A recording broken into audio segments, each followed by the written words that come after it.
everything with an internal and an external component. And the same principle applies to the universe as a whole. There are two aspects of the universe. One of them is this physical world that we're very familiar with. The physical world is what we study in physics. It has certain laws of time and space, gravity, and so on. In this physical dimension, we find that things are temporal. Everything goes through a process of birth and growth and death. It's a natural cycle. Even stars are born. They live and they die. But there's also a spiritual side of the universe, a spirit world, and the spiritual world as an eternal realm or dimension with its own spiritual laws, like the laws of love and of fairness. It is an infinite world of great beauty. Human beings exist as part of both worlds. We have a physical self, a physical mind, a physical body, and physical senses. The physical self is the animalistic, instinctual part of ourselves. We also have a spiritual self, which is part of the spiritual world, and that has a spiritual mind, a spiritual body, and spiritual senses. The spiritual self is seeking things like truth and beauty and love. We need to develop both the spiritual and the physical sides of ourselves. How does this happen? Well, let's take a look first at the physical self. To grow physically, you need to receive nourishment. From above, you receive positive elements like sunlight and air. If you don't get oxygen, if you don't get sunshine, you really can't grow. And you also need to get food and water. If you get your food and nourishment and you get sunlight and air, you'll grow. It's an automatic process. It takes about 20 years to mature, and our lifespan physically is about 100 years.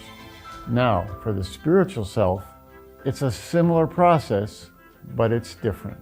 Our spiritual self needs to receive positive elements too. We'll call these life elements. Life elements are primarily the love of God. Just like we need sunshine, the spirit needs love. If a child doesn't receive love, he or she can't really develop. When we grow up without love, we find that we have a hard time loving. The level of love we receive as we grow determines how much we can love. To fully mature, we need God's unconditional love.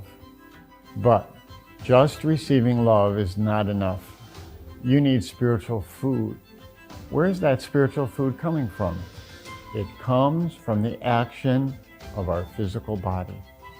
These actions produce the vitality elements that form and develop our spiritual selves.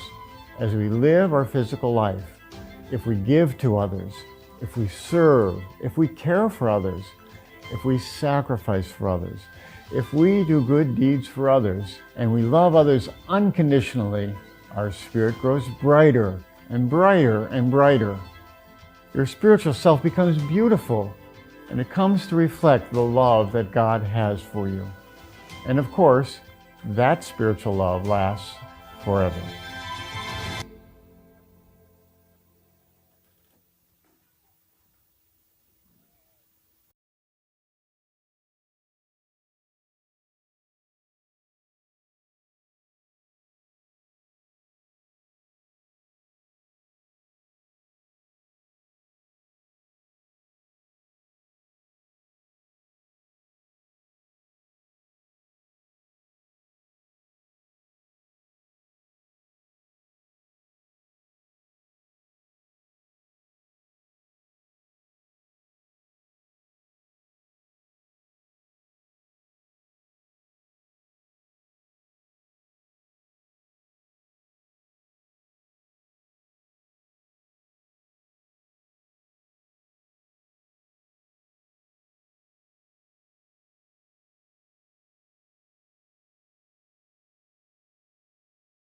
Just enough time to learn to experience all the levels of love.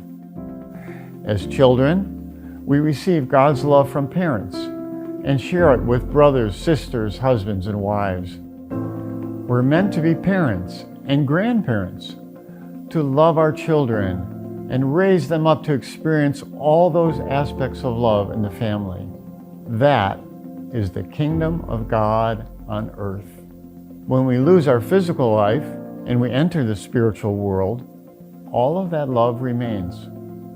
Heaven begins on earth and continues eternally. What is hell?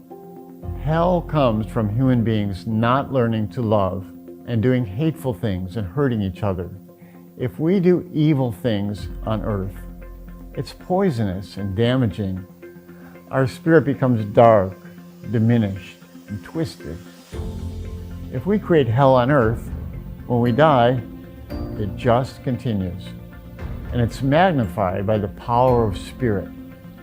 God did not create heaven or hell. It has to do with the state of our spiritual selves. The purpose of our life is to produce joy. God created us as His children to feel love, to share love, and to grow in love. In our time on earth, we can freely choose to fulfill the ideals of love by giving. And if we build it here, we will have it eternally.